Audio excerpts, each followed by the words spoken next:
బలిస్తారు. ఎందుకంటే కుటుంబ దోషాలన్నీ పరిహారం కావటానికి రక్తం చిందిస్తారు. గుమ్మాలు కూడా రక్తపు గుర్తులు కొట్టుకుంటారు, చేతులు అద్ది వాకిళ్ళు కొడతారు, నుదుటి మీద రక్తవర్ణమైన సింధూర వర్ణం దిద్దుకుంటారు. ఇదంతా ఎందుకంటే రక్షణ నిమిత్తం. చాలామందికి తెలియదు, బలు ఇచ్చే వాళ్ళకు కూడా తెలియదు, ముద్రలు కొట్టే వాళ్ళకు కూడా తెలియదు. ముద్రలు కొట్టేవాళ్ళు ఒకటి తెలుసు, ఈ రక్తపు గుర్తులు ఉంటే కీడు ఇంట్లోకి రాదు అంటారు వాళ్ళు. ఇదంతా ఇప్పుడు కాదు, ఇంచుమించు 4000 సంవత్సరాల క్రితము నుంచే ఈ విశ్వాసాన్ని భారతదేశంలో కలిగి ఉన్నారు. ఎందుకు ఈ జంతు బలులు అంటే? ఇవి ఏదో జాతరలలో చెప్పినవి కాదు.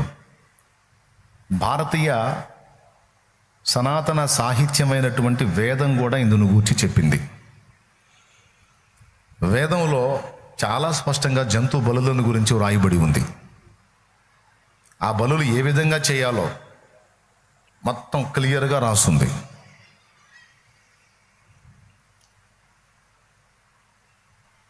ఒక చోట ఇంద్రుడు తన పాప పరిహారార్థమై వృషభాన్ని బలిస్తాడు. వేదంలోనే రాసుందని. ఇవన్నీ నా దగ్గర దేవుని కృపను బట్టి వేదాలు ఉన్నాయి, ఉపనిషత్తులు ఉన్నాయి. కాస్ని 2-3 బ్రాహ్మణాలు సేకరించాను. ఇప్పుడు ఆన్లైన్లో బ్రాహ్మణాలు అందుబాటులో ఉన్నాయి. అలాగే అష్టాదశ పురాణాలు ఉన్నాయి, 18 పురాణాలు, రామాయణ మహాభారత భాగవత ఇతిహాస గ్రంథాలు ఉన్నాయి. మొత్తం తర్వాత వచ్చినటువంటి దేవీ దేవతల చరిత్రలతో సహా మొత్తం నా దగ్గర ఒక మినీ సైజు గ్రంథాలయమే ఉంది. దేవునికి స్తోత్రం. చదవకుండా తెలియకుండా మిడిమిడి జ్ఞానంతో నేను ఏది చెప్పట్లా. అన్నీ పక్కాగా చూసుకొని ఆధారాలన్నీ కూడా మొత్తం రెఫరెన్సెస్ మొత్తం తీసుకొని నేను మాట్లాడుతున్నా. అందులో కూడా మానవ పాప పరిహారార్థమై ఇశ్రాయేలీయులు ఎలాగైతే పాప పరిహారార్థ బలి అని నిర్గమాకాండంలోనూ లేవియా కాండంలోనూ కూడా ప్రస్తావించబడిందో ఇశ్రాయేలీయులకు, అట్లా భారతీయ సనాతన సాహిత్యంలో కూడా పాప పరిహారార్థమై జంతు బలులు అనే ప్రక్రియ ఉంది. ఇక్కడే కాదు, భారతదేశంలోనే కాదు, ఇశ్రాయిల్లోనే కాదు, ప్రపంచంలో ఆటవీకుల దగ్గరికి మీరు పోయినా అడవుల్లో ఉండేటువంటి వ్యక్తులు సైతం దేవరలకు బలి ఇవ్వటం అనేది వాళ్ళకు తెలుసు. ఈ బలి ప్రక్రియ అనేది అంటే తమకు ప్రతిగా ఒక జంతువును బలివ్వటం, మనిషికి ప్రతిగా ఒక జీవిని బలివ్వటం. ఈ బలి అనేది తెలియని వాడంటే ఎవరు లేరు. మీలో ఎంతమందికి తెలుసు ఈ సంగతి? నాకు కూడా తెలుసు అన్న, ఈ జంతు బలు ఇవ్వటం అనేది తెలుసు అన్నోళ్ళు చేతులు ఎత్తండి. తెలిస్తే. నీకు తెలీదా బ్రదర్? నీకు తెలీదా? ఏటపోతు కొయ్యటం తెలీదా? మరి చెప్పవే. తెలిసిన వాళ్ళందరూ చేతులు ఎత్తండి. రైట్, అందరికీ తెలుసు. అడవిలో ఉండే బట్టలు కట్టుకోవటం కూడా తెలియని వాళ్ళకి బలు గురించి తెలుసు. బలు గురించి ఎట్లా తెలుసు? బలుల గురించి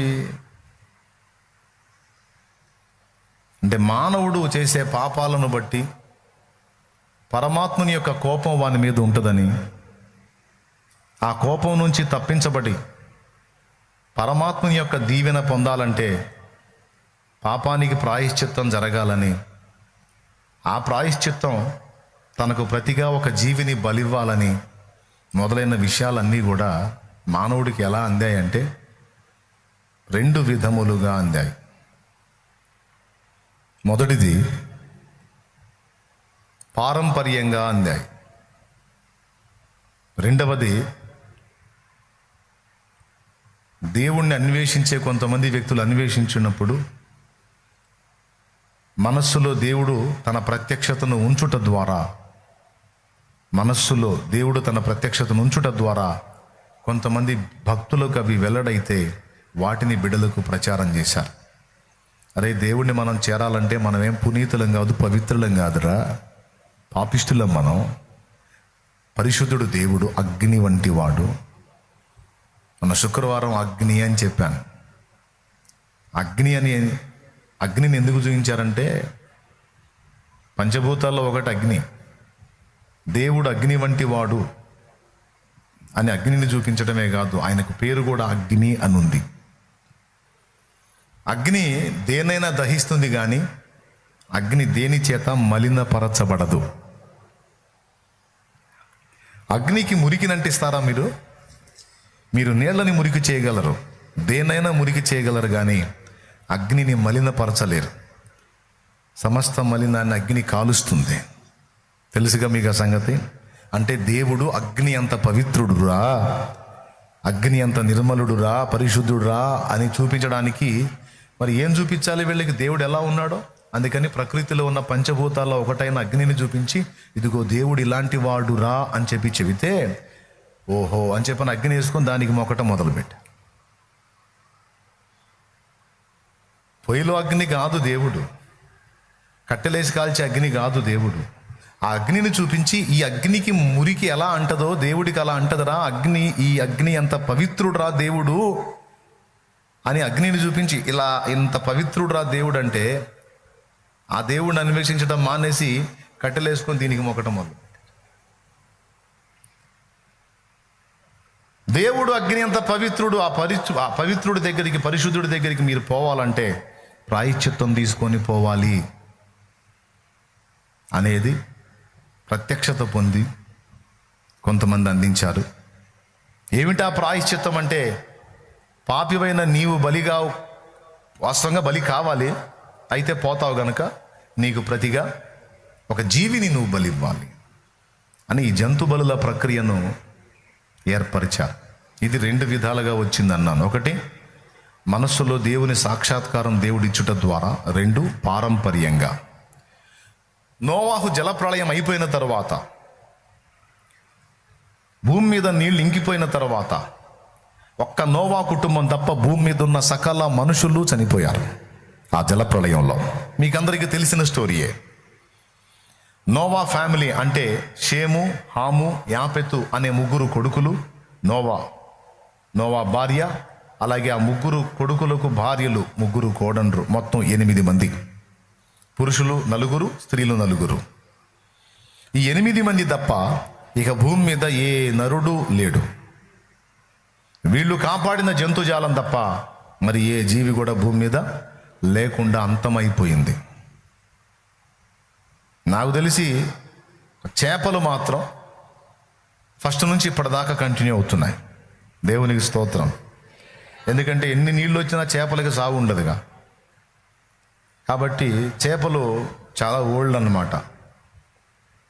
ఇది గుర్తుంచుకోండి. చేపలు కూడా తినండి, చికెన్ మటన్ కన్నా కూడా చేపలు తినండి. ఒమేగా ఫ్యాటీ 3 అనేది ఉంటుంది, చాలా బాడీకి ఉపయోగపడుద్ది, గుండెకు బాగా మంచిగా పనిచేసిద్ది.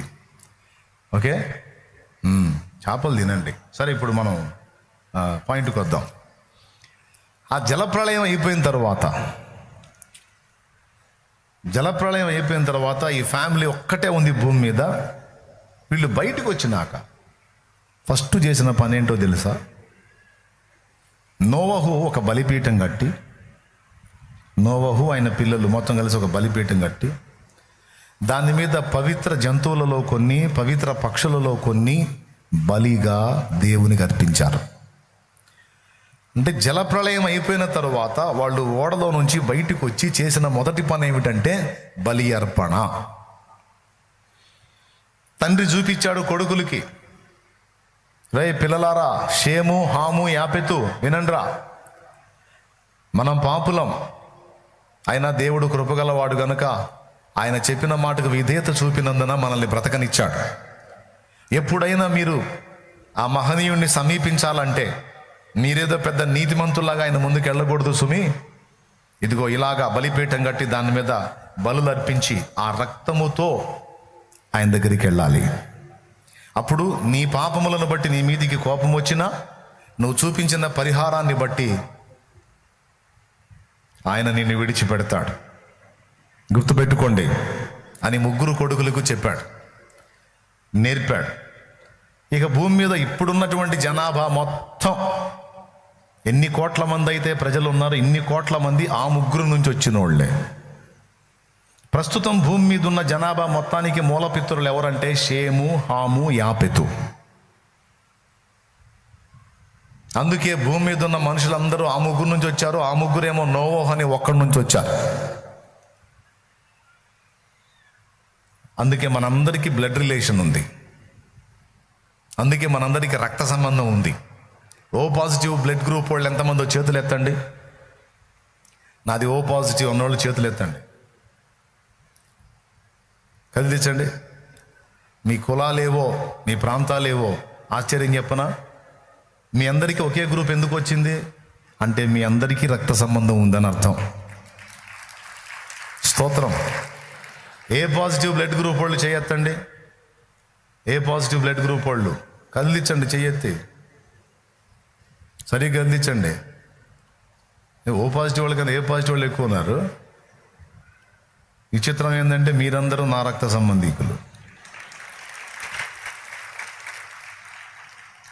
ఎందుకంటే నాది కూడా ఏ పాజిటివ్. ఓ పాజిటివ్ వాళ్ళు చేయెత్తండి. మీరందరూ నా భార్య రక్త సంబంధీకులు అండ్ మా నాన్న రక్త సంబంధీకులు. నాకు మా అమ్మ బ్లడ్ వచ్చింది. మా నాన్న ఓ పాజిటివ్, మా అమ్మ ఏ పాజిటివ్, నాకు ఏ బ్లడ్ గ్రూప్ వచ్చింది. దేవునికి స్తోత్రం. హల్లెలూయా. అసలు మీరెవరు నేనెవరు? మన బ్లడ్ గ్రూప్ కలవటం ఏంటి అంటే ఇక్కడే అర్థమైపోతుంది. కులము మానవ కల్పితం. వాస్తవం ఏంటంటే మనిషి అన్నవాడెల్లా స్త్రీ పురుషులు రెండే జాతులు, ఆడజాతి మగజాతి, మొత్తం మానవ జాతి. ఈ మానవ జాతి మొత్తం ఒక్కడి నుంచి వచ్చింది. మామూలు సంబంధం కాదు, ఒరిజినల్గా మనది రక్త సంబంధం. ఇప్పుడు మీకు బ్లడ్ అవసరం అనుకో, నా బ్లడ్ ఇవ్వచ్చు ఏ పాజిటివ్ వాళ్ళకి, తెలుసా మీకు? అంతగా కలిసిపోద్ది బ్లడ్. బి పాజిటివ్ వాళ్ళు చేతులు ఎత్తండి. బి పాజిటివ్ వాళ్ళు మీరంతా మా వదిన రక్త సంబంధీకులు. దేవునికి స్తోత్రం. మా వదిన రక్తం, మా అన్న భార్య రక్తం బి పాజిటివ్. మొత్తం ఏడే ఉన్నారు అందరూ. ఇకపోతే ఉన్నట్లో నెగిటివ్లు ఉంటాయి. పాజిటివ్లు అయిపోయినా ఇక నెగిటివ్లు ఉంటాయి. ఏబి పాజిటివ్ కూడా ఉంటుంది, రెండు కలిసిన వాళ్ళు కూడా ఉంటారు. ఇంకో గ్రూప్ ఇది. ప్రియులారా, ఇదంతా మీకు ఎందుకు చెప్తున్నానంటే భూమి మీద ఉత్పత్తి అయిన జనములందరూ కూడా ఈ ముగ్గురు నుంచే వచ్చారు. పేర్లు చెప్పండి. షేము, హాము, యాపెతు. ఈ ముగ్గురు నుంచే వచ్చారు. ఆ ముగ్గురు తండ్రి బలి అర్పణ చేయటం చూశారు. ఇక వాళ్ళలోంచి వచ్చిన పిల్లలకు వాళ్ళు చెబుతారా చెప్పరా? పెద్దగా చెప్పండి. చెప్తారు కదా. అలాగా పారంపర్యంగా వాళ్ళకి చెప్పి అలా పారంపర్యంగా ఒకరి నుంచి ఒకరికి ఈ బలిని గూర్చిన సమాచారం అందింది. ఇంకా క్లియర్గా కొంతమందికి దైవ సాక్షాత్కారం కోసం అరణ్యంలోకి వెళ్ళి తపస్సు చేసి, పరమాత్మ నీవెవరివి, నిన్నెలా చేరాలి అని అమాయకంగా అడిగినటువంటి కొంతమంది వ్యక్తులకు దేవుడు కొన్ని దర్శనములు ఇచ్చి తన సంగతులు బయలుపరిచాడు. వాళ్ళని ద్రష్టలు అంటారు. అర్థమైందా? ద్రష్ట, మంత్రద్రష్టలు అంటారు. అర్థమైందా? వేదంలో ఉంటుంది. దేవుడు తన్ను గూర్చి బయలుపరిచిన విషయాలన్నిటిని దృష్టించిన వారిని ద్రష్టలు అంటారు. ఆ ద్రష్టలు దైవ సాక్షాత్కారం పొంది వాళ్ళు తెలుసుకున్న విషయాలను పొందుపరిచారు. అదే వేదములో ఇప్పుడు మనకు సాక్షాత్కరిస్తున్నాయి, సాక్ష్యమిస్తున్నాయి. యేసు ప్రభు యూదులతో అన్నాడు, లేఖనములలో నిత్య జీవము కలదని మీరు వాటిని ధ్యానించుచున్నారు కదా, చదువుతున్నారు కదా, అవి ఏ నన్ను గూర్చి సాక్ష్యం ఇచ్చుచున్నవి అన్నాడు. ప్రపంచంలో నువ్వు ఏ మూలకు పోయినా యేసయ్యను గూర్చి సాక్ష్యం చెప్పడానికి ఏదో ఒక ఆధారం మనకు దేవుడు దాచిపెట్టాడు. మన పని ఏంటంటే ఏ ఆధారం దాచిపెట్టాడో దాన్ని వెతుక్కోవటం, దాన్ని తీసుకోవటం, అక్కడ వాళ్ళకి యేసయ్యను పరిచయం చేయటం. అలా అంతటా అవకాశాలు ఉంచే సర్వలోకమునకు వెళ్ళి సర్వ సృష్టికి సువార్త చెప్పమన్నాడు. సువార్త చెప్పమన్నాడు. ఆధారాలు ఇవ్వడా ఏంది? ఏథెన్సుకు వెళ్ళి అక్కడ సువార్త చేయడానికి పౌలు తిప్పలు పడుతున్నప్పుడు తెలియబడని దేవునికని వ్రాయబడిన బలిపీఠం ఒకటి కనపడింది. వాళ్ళ గుళ్ళు, గోపురాలు, విగ్రహాల ఆలయాలన్నీ తిరుగుతూ ఉంటే తెలియబడని దేవునికని వ్రాయబడిన బలిపీఠం ఒకటి కనపడింది. అది తీసుకొని సువార్త చెప్పాడు. తెలియక మీరు దేని యందు విశ్వాసం ఉంచుచున్నారో ఆయననే నేను మీకు ప్రకటిస్తున్నాను. నేనేదో కొత్త మతం చెప్పట్లేదు. ఆల్రెడీ మీరు ఎరిగిందే, మీరు బలిపీఠం మీద రాసుకుందే తెలియబడని దేవుడు అన్నారు కదా, ఆయన్ని నేను మీకు చెప్తాను ఆయన గురించి అని మొదలుపెట్టాడు. అపోస్తల కార్యం 17:23. అట్లాగా ప్రతి ప్రాంతములో, భారతదేశంలో దాదాపు 140 కోట్ల మంది ఉన్న ప్రజలు, భారతదేశంలో ఇంతమంది ప్రజలకు దేవుడు తన సాక్ష్యాన్ని దక్కకుండా చేస్తాడా? పొర్రపాటును కూడా అది జరగదు. మీరు వేద సాహిత్యం ధ్యానిస్తే అందులో క్లియర్గా ఉంది. ఖురాన్ చదివినా కూడా అందులో ఉంది. యేసుక్రీస్తు ప్రభు కన్యమరియ గర్భాన పుట్టటం. కాకపోతే ఖురాన్లో ఏం రాశారంటే యేసు ఒక ప్రవక్తగా మెన్షన్ చేశారు. యేసు ఒక ప్రవక్తగా మెన్షన్ చేశారు. ఆయన్ని దేవుడిగా అభివర్ణించకుండా దైవ ప్రవక్తగా వాళ్ళు రాసుకున్నారు ఖురాన్ గ్రంథంలో. అయితే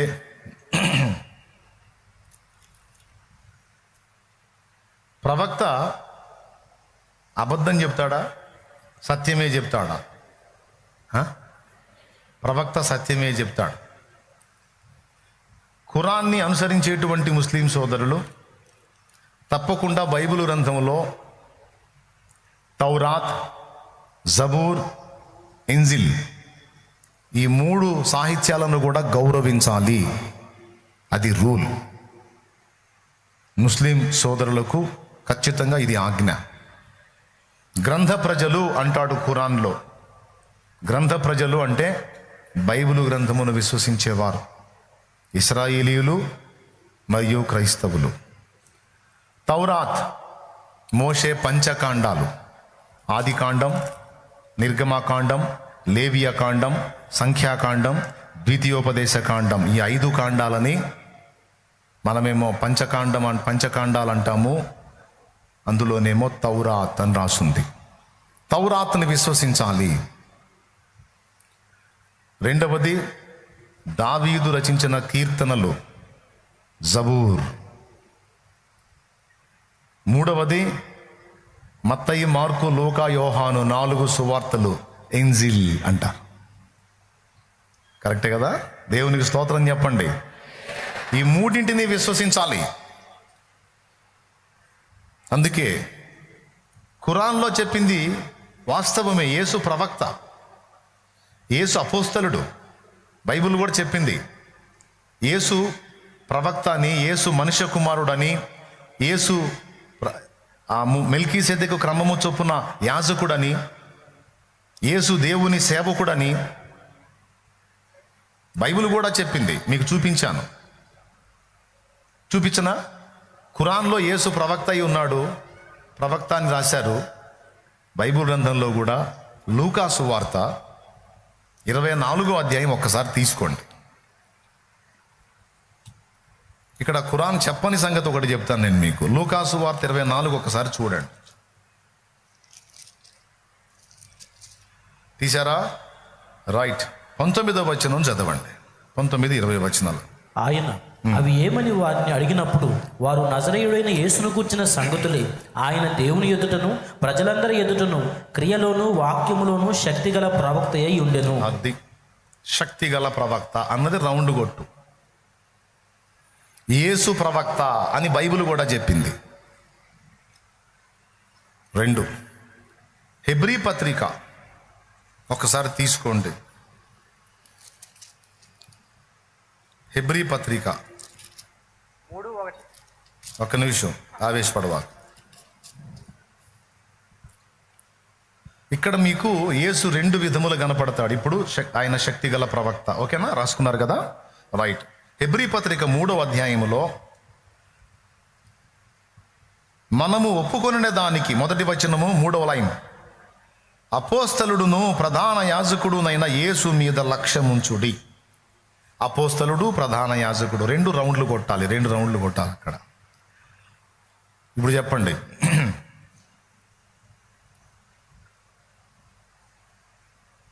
ఇప్పుడు ఈ మూడు మాటలు చెప్పండి. 1 శక్తిగల ప్రవక్త, యేసు ప్రవక్త. 2 యేసు అపోస్తలుడు. 3 యేసు ప్రధాన యాజకుడు. ఓకేనా? రైట్. 3. ఇక 4వది, యేసు ప్రభు ఏమై ఉన్నాడు అంటే ఆయన సేవకుడు అని కూడా ఉంది. ఒక్కసారి అపోస్తల కార్యము 4వ అధ్యాయము తీయండి, 28వ వచనం చదవండి. 27, 28 కలిసే ఉంటాయి, చూడండి. ఏవి జరగవలనని నీ హస్తమును నీ సంకల్పమును ముందు నిర్ణయించెను. ఏవి జరగవలెనని నీ హస్తమును నీ సంకల్పమును ముందుగా నిర్ణయించెనో వాటినన్నిటినీ చేయుటకై నీవు అభిషేకించిన నీ పరిశుద్ధ సేవకుడైన యేసునకు విరోధముగా. ఓకే, యేసు పరిశుద్ధ సేవకుడు, యేసు సేవకుడు. ఎన్నైనాయి? 4. ఇకపోతే యేసు మనుష్య కుమారుడనని తానే చెప్పుకున్నాడు. ఓకేనా? యేసు మనుష్య కుమారుడు, శక్తిగల ప్రవక్త, సేవకుడు, అపోస్తలుడు, ప్రధాన యాజకుడు. ఓకేనా? ఇప్పుడు చాలా వరకు మన సహోదరులు కొంత సత్యాన్ని అందించారు, కానీ పూర్తి సత్యం వారికి కూడా అందలేదు. పూర్తి సత్యం వారు కూడా కొంచెం గ్రహిస్తే వారు కూడా ధన్యులు అవుతారు. లేకపోతే భూమి మీద ఉన్నప్పుడు ఒకవేళ వాళ్ళు తెలుసుకోకపోయినా తర్వాత అయినా వాళ్ళు తెలుసుకునేది యేసునే. ఇది ఎలాంటిదంటే, యేసు ప్రభుని గురించి కొంతమంది ఆలోచన ఎలా ఉంటుందంటే, ఒకడంటాడు, మన ఇతర మతాలకు చెందిన వాళ్ళలో కొంతమంది, యేసు మనిషాయా, మనిషిని పట్టుకుని దేవుడు అంటారు ఏంది అంట. యేసు మనిషే, మనిషి కుమారుడు మనిషే అని రాసుంది బైబిల్లో కూడా. అది కరెక్టే. ముస్లిం సోదరులు అంటారు యేసు ప్రవక్తయా అని. నిజమే, ప్రవక్తే, అది కూడా రాసుంది బైబిల్లో. ఇది ఎలాంటిదంటే, ఒక 5 అంధులు, 5 కళ్ళు లేని వాళ్ళు ఒక ఏనుగును చూడటానికి వెళ్ళారట. 5 కళ్ళు లేని వాళ్ళు ఒక ఏనుగును చూడటానికి వెళ్ళారట. కళ్ళున్నోడు ఏనుగును చూపించి వాళ్ళని ఏమీ చేయకుండా, ఏమీ అనకుండా చాలా సాధువుగా ఉండే ఒక ఏనుగు దగ్గరికి తీసుకెళ్ళి 5 పట్టించాడు. ఒకడు కాలు పట్టుకొని అంతసేపు కాలే చూశాడు. ఒకడు తొండం పట్టుకున్నాడు, ఒకడు చెవులు పట్టుకున్నాడు, ఒకడు తోక పట్టుకున్నాడు, ఒకడు పొట్ట మీద చేయేశాడు. చూశారు, 5 ఏనుగును చూశారు. పక్కకొచ్చారు. పక్కకు వచ్చిన తర్వాత ఒకడు అన్నాడు, ఏనుగంటే ఏమీ లేదు సోదరులారా, ఒక పొడవైన గొట్టం అన్నాడు. తొండం చూసినోడు